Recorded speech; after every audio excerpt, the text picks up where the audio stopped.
What's up, everybody? Welcome back to Discovering Bob Dylan, podcast for Dylan fanatics and haters alike. I'm Joe. This is Dylan. Doing something a little bit different today. We've covered 1970, Self-Portrait, and New Morning, past couple episodes. Now we're going to do something we've never done before here on Discovering Bob Dylan podcast. We're covering Dylan from 1971 to 1973. So that includes concert for Bangla-desh with George Harrison. He appeared on stage first time in a while. We're going to we might talk about Greatest Hits, Volume 2, maybe mention there. And then Bob Dylan's two 1973 albums, Pat Garrett and Billy the Kid, the soundtrack, and The Revenge of Columbia, aka Dylan, the unauthorized release after he went to Asylum, split the label, a little hubbub there, a little tumultuousness between him and the label. So he went to Asylum and they got revenge by releasing an album that everyone hates. But we will get to that. First, let's settle things down. We have some technical difficulties, so this might be a cursed episode, much like Dylan. The 73 album is a cursed album. This is an interesting time for Dylan because it's a very kind of fallow period as far as getting, music out to people.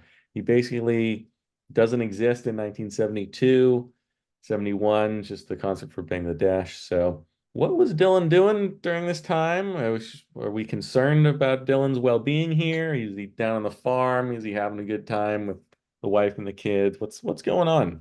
Yeah, if you're just looking at his studio albums discography, it looks strange that this guy who basically released an album every year starting in 1962, sometimes a couple a year, just doesn't have anything in 71 or 72. And then his two albums in 1973 are typical releases. But it's one of those scenarios where the discography doesn't really tell the whole story. So yeah, we'll get to both of those 73 albums since there's only so much to deep dive about both of them, but we can contextualize a little bit and get you, Joe, the newbie, up to speed with what was really going on with Dylan here in the 70s, in the early 70s, starting with June 3rd, 1971, where he releases the Watching the River Flow single, not typically known as a guy who just releases singles. Up until this point, I think his only non-album singles have been Mixed Up Confusion, Positively 4th Street, and Can You Please Crawl Out Your Window. But he's got this here. I erroneously stated in the last episode that it was backed with When I Paint My Masterpiece. It was actually backed with this really great solo piano version of Spanish is the Loving Tongue. But he does record When I Paint My Masterpiece with the same band, which is an awesome band. You got Jim Keltner on drums, Jesse Ed Davis on guitar, Leon Russell on piano, Carl Radel of Derek and the Dominoes on bass. And I don't know about you, Joe. I think both of these songs sound great. I like both Watching the River Flow and When I Paint My Masterpiece, which are both eventually also released on Greatest Hits Volume 2 later that year. He's still firmly in that smoky New Morning voice that I love so much. I think he sings tremendously on both of them, and they both got some great energy. So they're both winners for me, as is the rendition of Spanish is the Loving Tongue. That's the B side. Yeah, I like When I Paint My Masterpiece, great piano on it, but I really like Watching the River Flow because it's got that like bluesy, 65 kind of Dylan on it. The band's killer. I mean, Leon Russell's great. Jesse Ed Davis, very underrated. Love that bottleneck guitar on there. So I was very pleased with that little number. That was probably the highlight of this whole 71 to 73 period for me. Yeah, it's a really cool song. He actually still performs that one quite a bit. I've probably seen him do that 4 or 5 times. Then, anyone who knows me knows that I'm even more obsessed with the Beatles than I am with Bob Dylan. We got the concert for Bangladesh on August 1st, 1971. I could go on for days about it. I have gone on for days about it. I'll give a plug to my friend Ken Michaels. Ken is like the godfather of Beatles podcasting and radio shows. He's been doing it for over 40 years. And I did a two-part special with him on his YouTube channel about the Beatles and Dylan connections. So we talked a lot about Bangla-desh, but basically, like I said in the last episode, Dylan was George's white whale for this show.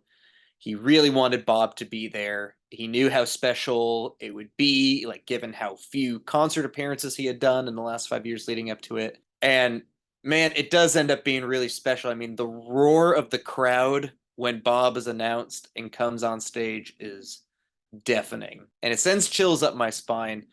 I think it's really wonderful on a lot of levels. But what did you think listening to Bob's performance at Bangladesh? I thought it was pretty good. I don't know. I mean, me and Bob Dylan live, I don't know if I've reached that point in my life where I can really get into it. I thought he looked a little sheepish at first, getting up there Mm-hmm. in front of everybody. But I mean, I mean, obviously it wasn't bad. I thought it was pretty cool to see them, him and George up there together, and it looked like they were having fun. It was a good performance. I don't know if I loved any of it, but it was good. It was cute. Sure. Yeah, they it definitely takes them a second. So it's Bob on acoustic, George is playing some electric, some slide, Ringo's on tambourine, and of all the bassists that were there, he chooses Leon Russell, the piano player, to play bass. And yeah, they start with Hard Rain's Gonna Fall, and it takes them a minute, but I do think it sounds great once they get there. I love the slightly different vocal inflection. The original is "Where have you been, my blue-eyed son?" And here it's "Where have you been, my blue-eyed son?" Like he's again just super fine voice here. Takes a lot to laugh, takes a train to cry. I think is another really cool version. One of my favorite. I like George's guitar work on that. And you hear the crowd respond really well again when Bob breaks out the harmonica for the first time. You get a really F tier performance from the crowd trying to clap along during Mr. Tambourine Man, which is hysterical, but good version of that and blown in the for me. It's worth it for Just Like a Woman, because I think it's just a sensational vocal, especially in the bridge at the very end of it. The "Ain't it clear?" Like he's hitting those high notes, and when George and Ringo and Leon all start harmonizing with him, I think it's magical. It's one of my favorites. It's always interesting to hear Dylan live because it does like I have expectations for how things should sound, and then like you don't get that, and it's kind of weird. It's just Yep. like what are you doing there, Bob? So it's probably an acquired taste getting into the live Bob Dylan stuff. Well, it's certainly better than what we heard on Self Portrait with "She Belongs to Me" and like a Rolling Stone. That is true. Yes, that's the low point, and this is certainly not bad. This is much better No. than what we heard there. Yes. I think it's very special. And I do think kind of like what we were talking about last episode, even though maybe New Morning and Nashville Skyline didn't seem to be as important to the whole greater music culture that the mid 60s works, where it shows Harrison's reverence for him, the crowd's reverence for him showing up.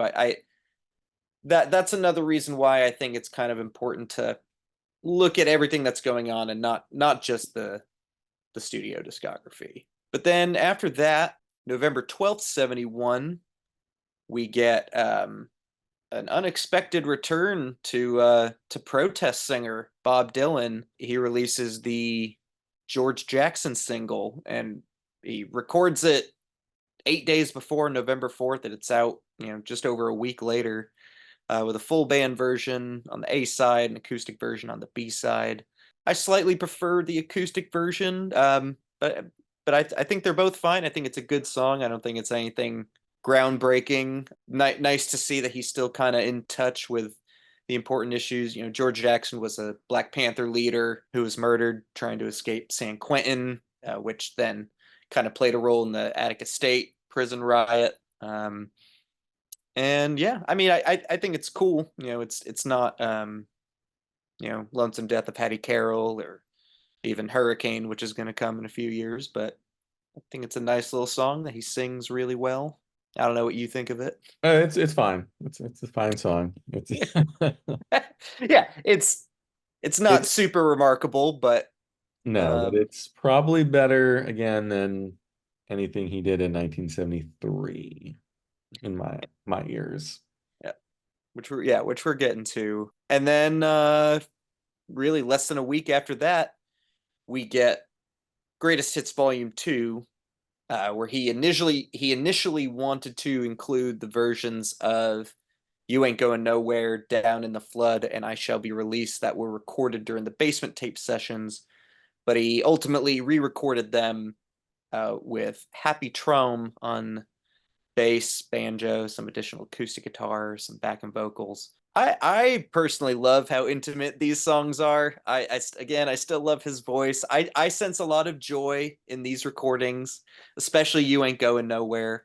And it's impossible to beat the band's version of I Shall Be Released. And but I still think there's charm to Bob's version here. I could have listened to a whole album's worth of this material, but based off your facial expression, you're No, not it's there with it. it's fine. This is for me, these are like the sketches. Like these are like Bob Dylan putting the dots and like a connect the dot. And then like these are all like my favorite covers when they're done by other people. Like Tomorrow's a Long Time, the Sandy Denny version, I absolutely Yeah, love. I Shall Be Released. You got the band, You Ain't Going Nowhere. I mean, the Birds, it's all the Birds for me. The Mighty Quinn. Like it's a Manfred Mann song in my mind. So these are nice. It's interesting to hear like where they began, but these are not the versions that I prefer in any way. And found myself kind of just like, this is okay, but it's weird. I mean, if I'd heard these first, maybe I'd have more attachment to them, but mhm. I've heard the other ones first, and now going back to these, it just doesn't feel right. Like it doesn't even sound like the right songs to me. So it's whatever you hear first. I think you probably have more attachment to. Yeah, for me, Sandy Denny's "Tomorrow's a Long Time" is great. I think that they are both excellent. I don't even know if I'd say I prefer one over the other. I just think it's a beautiful song. Something like "I Shall Be Released." I mean, it's such a different song. Him doing it with his acoustic guitar and Happy Traum on bass and singing background with him. It sounds like a campfire song, which I love. I love that version of it. The band's version is this, it's them doing it Big Pink, and it sounds incredible. I almost like it's so hard to compare them because they are so different. You Ain't Going Nowhere. I really do. I love that song in general. I love the Birds version of it. I love this version of it. I prefer both of those. I prefer the Birds version and this version to the Basement Tapes version. And the version of Mighty Quinn that ends up on Greatest Hits Volume 2 is from the Basement Tapes, and I love that song. But it sucks because we have two different versions from Bob. We have the live version from Isle of Wight that's on Self Portrait. We have the Basement Tapes version, and I wish we had the energy of the self-portrait version with a little bit of the more controlled melodicism of the Basement Tapes version. It's one that I feel like he just never fully got right. Much like I don't feel like, yeah, I know a lot of people like his version of This Wheel's on Fire that's on the Basement Tapes, but I don't think Bob himself, other than maybe in some live settings, ever did it justice. But I understand that. I do love the version of Tomorrow is a Long Time is live from Carnegie Hall. I want to say 1963, and I do love how like kind of hushed it is. But I also love Sandy Denny's voice. So again, it's kind of a draw there for me. But I understand that. I like Bob Dylan, but I have my limitations still. I'm not going all the way simp for Bob quite yet. We'll see. Maybe by the end of the series. We'll Yes, of see. course, of course. Yeah, and then speaking of the band, and I have to imagine that the Bangladesh concert inspired him to do this. His last full band show was 1969, Isle of Wight with the band. So he gets back in the saddle with them. They're playing in New York on New Year's Eve, 71 going into 72, and clock strikes midnight, and he comes up and does 4 songs with them. He does Down in the Flood. He does When I Paint My Masterpiece. They break out Don't You Tell Henry, which is a insane song to break out because I think very few people probably really know it at the time.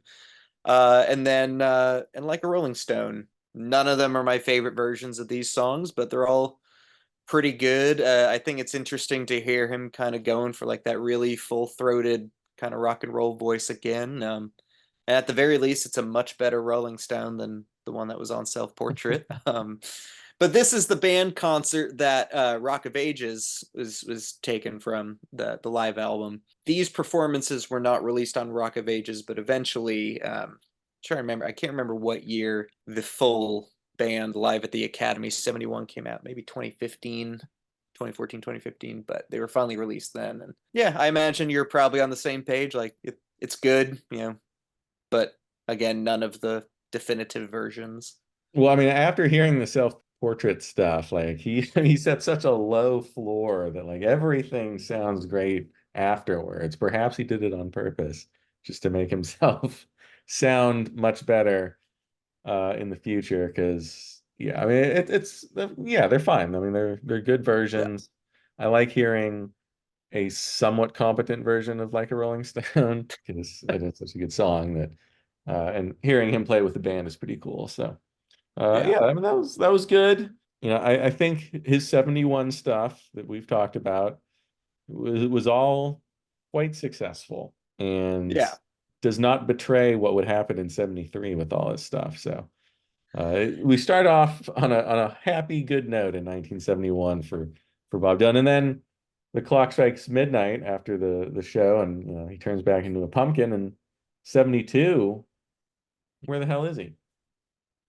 He's well, he can't be doing too much because he's a movie star now. Yeah, he's hanging out with his pal Sam Peckinpah, making Pat Garrett and Billy the Kid. So I mean, I think he does a couple things in the studio, but yeah, his next real big project is doing the soundtrack for the film that he's in, and that brings us to our first 1973 album. What do you think of Pat Garrett and Billy the Kid, Joe?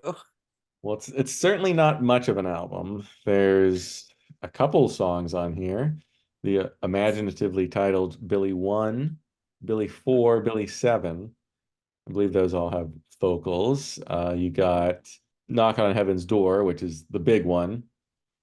River Theme, main title theme, Turkey Chase, Bunkhouse Theme. And these songs are Final all theme. oh, of course. How could I forget Come Final on. Theme? Yeah, these are all fine. Cantina theme, working for the law, parentheses. Not my favorite Bob Dylan. This is probably if I had a choice, I would listen to Self Portrait, I think, ahead of this one. This would probably be my bottom. And it's not that it's like a poor album. Like it's not like you don't have the embarrassment kind of the cup, you know, the live stuff of self-portrait. You don't have that level of just like shoddiness. It's just not that interesting of an album. It's a soundtrack album. Those are never going to be the most interesting things in the world. You know, they're supposed to be paired with visuals. Knock on Heaven's Door, also not my favorite song. So you don't have a lot of stuff for me to kind of grab onto for Pat Garrett and Billy Kid. I think it's a fine soundtrack. Like there's nothing wrong with it. It's nice, some nice kind of country western kind of out on the plains, good cowboy music. But I mean, there's literally nothing I could say like, oh yeah, I really loved this part of the film score. So not the best for me. We're kind of on the same page. Yeah, I understand why Pat Garrett and Billy the Kid might be lower in a lot of fans' rankings. Yeah, most people fall in love with Bob for his songwriting, and there are essentially only two new lyrical compositions on here. And I'm with you. As good as Knocking on Heaven's Door is, it's never been one of my favorites.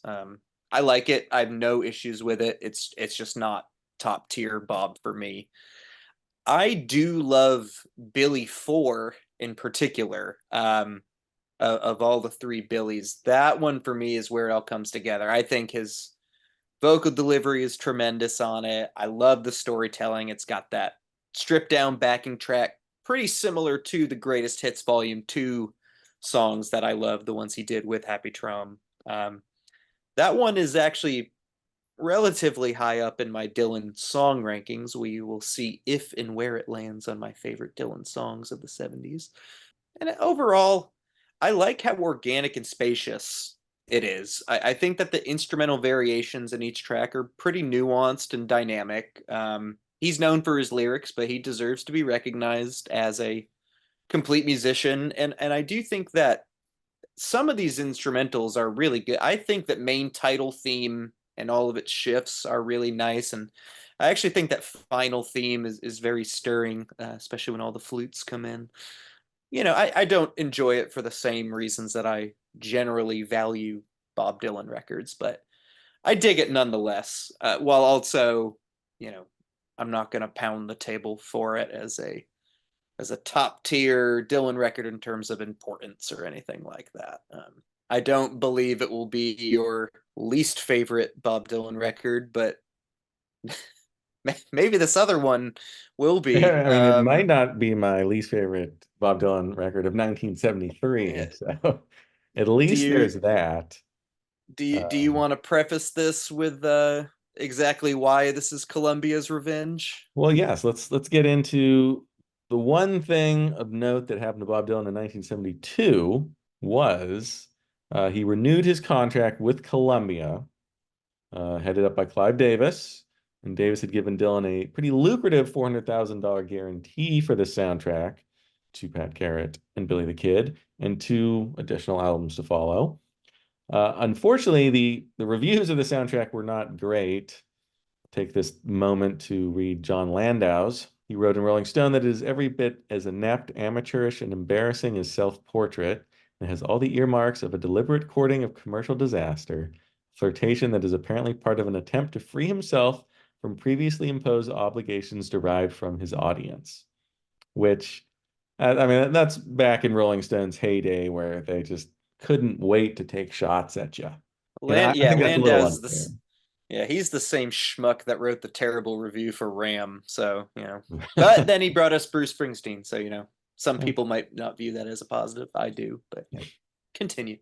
So anyway, the reviews not great, soured the relationship between Columbia and Dylan, and Davis himself was fired on May 29th, 1973. So CBS went ahead and just canceled that $400,000 guarantee, and Dylan was like, nuts to this. I'm going to Asylum, which was Geffen's LA label. Eagles, Tom Waits, Joni Mitchell. It was kind of like the hip folk, country rock, label of the day. And supposedly Clive Davis himself was kind of like doing stuff behind the scenes there as well after getting fired from Columbia. So with Dylan on a rival label, Columbia says, okay, we can, we'll play this game. And they hastily put together a series of songs, a couple from Self-Portrait, two from the sessions, and then seven actually from New Morning sessions. So it's interesting that these are the ones that they came up with, these takes. There's no input from Dylan whatsoever. So it was a pure Columbia power play here, and people really hated this one. And it's interesting. It's all covers and traditional stuff, so it's no new songs made the cut. So it's sort of like a self-portrait part two, but with no input from Dylan. So it's an odd one. It's bad, but it's not as bad as I think I was led to believe. I'm gonna say that. I think there's some rough performances, and it's obviously not tight in any manner. Um, and it seems just like they just toss the song titles on the floor and like, okay, this is the order we're going in. There's no cohesion here. But I don't hate all the songs. Am I wrong to say this isn't completely just a waste of space and time and music? I don't think so at all. When I first attempted a Dylan album ranking like 10 years ago, this was squarely in the bottom spot for me. No original compositions, overdone backing vocals, too reminiscent of Self-Portrait. But although I still wouldn't say this is an album I particularly love, I have gained slightly more appreciation for some of it. I don't think that anyone's going to argue that his renditions of Can't Help Falling in Love with You or Big Yellow Taxi are the definitive versions of those songs. But I'd be lying if I said I didn't enjoy them. I know some people that hate this version of Big Yellow Taxi. But again, it comes from the New Morning Sessions with that full-throated, raspy, smoky, powerful voice, and I'm just kind of a sucker for it. And I'd be lying if I said I didn't dig Sarah Jane, which I think is very joyful. I think Mary Ann is a nice lilting waltz. The Ballad of Ira Hayes is my favorite track. It genuinely like kind of blows me away a little bit. It just another great vocal again, a really cool sort of moody soundscape, and with some of the positive retrospection of this time period that's taken place in recent years, I feel like that track deserves a second look as much as anything else. And I don't know, I've even grown oddly fond of like the far away sounding production of it. It is not perfect. I don't think it deserves to be high on anyone's ranking, although I do have a friend who ranks it as his ninth favorite Dylan album, which is insane to me, but all the power to him. The two self-portraits that there's this great version of Spanish is the Loving Tongue that's released as the B-side to Watching the River Flow, and another really great piano demo that comes out on another self-portrait. But the one on this album, I think, is really not good. I think A Fool Such as I is really not good. I'm not a fan of this version of Mr. Bojangles, which the original song by Jerry Jeff Walker, I think, is stunning. This one I'm not as big on. But I do contend that repeated listenings do reveal some diamonds in the rough. But it is not my ninth favorite Dylan album. I will spoil that right now. Yeah, I mean it's probably towards the bottom. I'm not going to make a definitive decision on where it lands. But I don't know. I mean, if I had to choose between this and Pat Garrett and Billy the Kid, I might choose this just for the fact that we get more Bob, more singing. There's a lot of organ on this album. It's like Al Cooper is just like, I'm going hard every single song.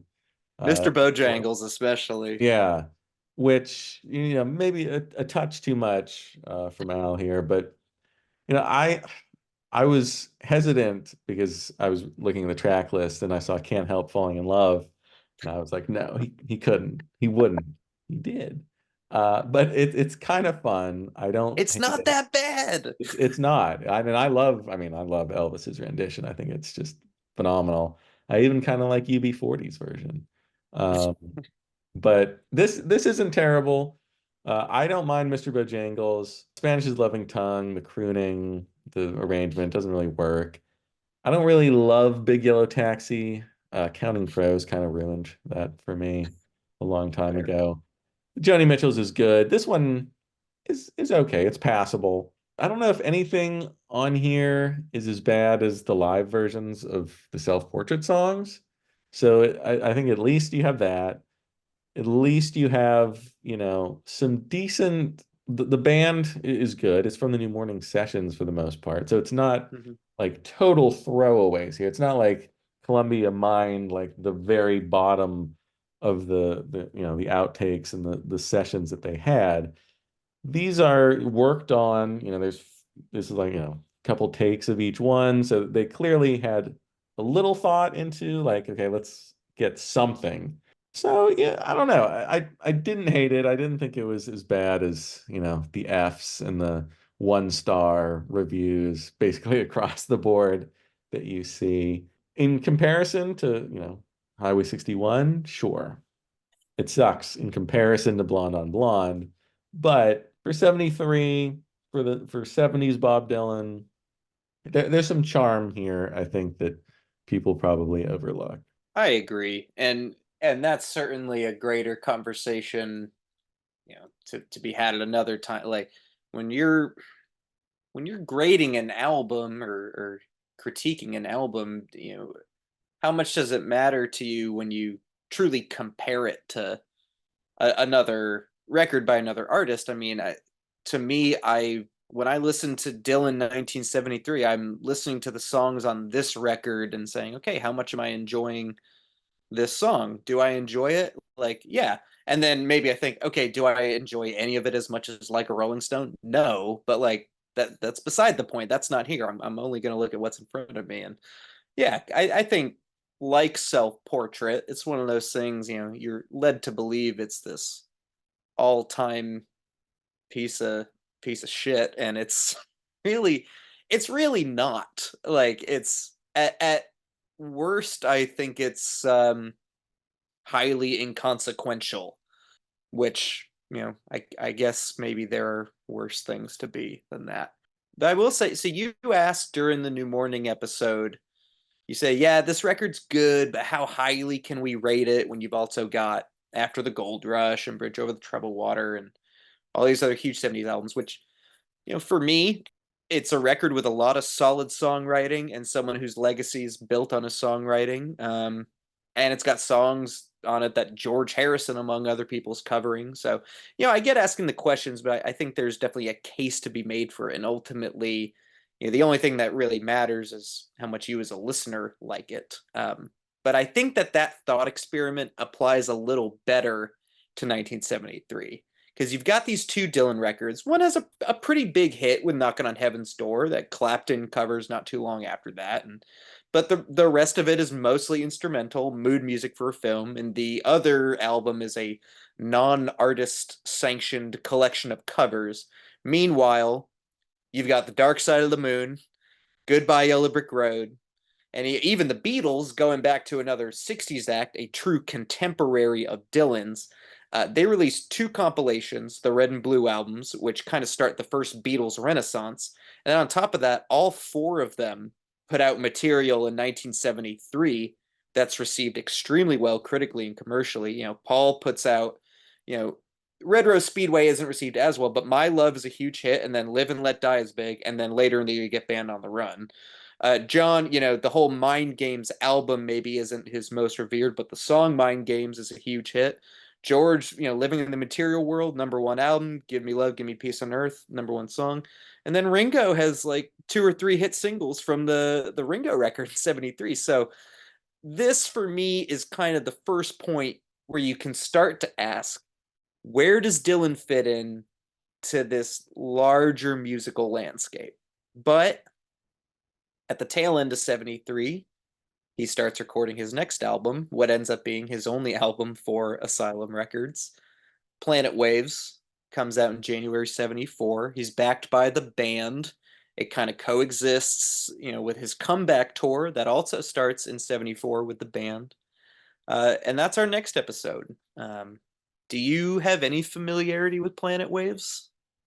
Zero, none. I Okay. constantly forget that it even exists.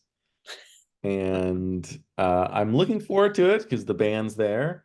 I know it's not quite highly thought of as his classic records, but it's not Dylan or Pat Garrett and the Billy Kid. So somewhere in the middle, I guess. I have no idea. It'll be interesting to find out though. I don't know if I've got anything for you in particular to keep in mind listening to it, because now you've got a pretty good idea of where Dylan has been where he's been at leading up to this point. So I'm interested to see what you think of this effort. I don't know if you have anything to add, to what I said about 73 in general, but you know, after going through all of this, I mean, where are you kind of at with Bob in general, like thinking about him and The Well, zeitgeist. I mean, in 70, or in the 70s, I should say, he's so far underperforming, I think, pretty spectacularly. Not that, there hasn't been a bunch of good songs here and there, and some albums maybe not as bad as people think they are, but other than New Morning, there really hasn't been too much to write home about. There's nothing that says, I'm Bob Dylan, I'm still a major dude in this time period. So 74, 75, and beyond, because I know what kind of comes after with Desire and Street Legal and everything like that. It seems like he gets back into the good graces of everybody, the critics, you know, the public, even now in the future, sort of look back on this time period in a more favorable light. So we'll see if that kicks off in 74 with Planet Waves, or if we have to wait until Blood on the Tracks 75 to really get back there. So that'll be very, very interesting to see. Dylan in the 70s, he's sputtering a little bit, so we'll see where he goes from here. We'll be checking out Planet Waves next week. So what do you think of 73? What do you think of 72, 71, whatever? Pat Garrett and Billy the Kid album. Where do you land? Dylan, 73, Columbia's Revenge. Is it as bad as people say it is? You have a little soft spot for it. Let us know in the comments. Like the video, subscribe to the channel, check us out, social media, all that stuff. It's in our description of the video. And as always, yeah, description down there somewhere. So check all that out and join us next time here on Discovering Bob Dylan. We'll look at Planet Waves and see if Bob can get his juices flowing again after a couple off years. We'll see you next time.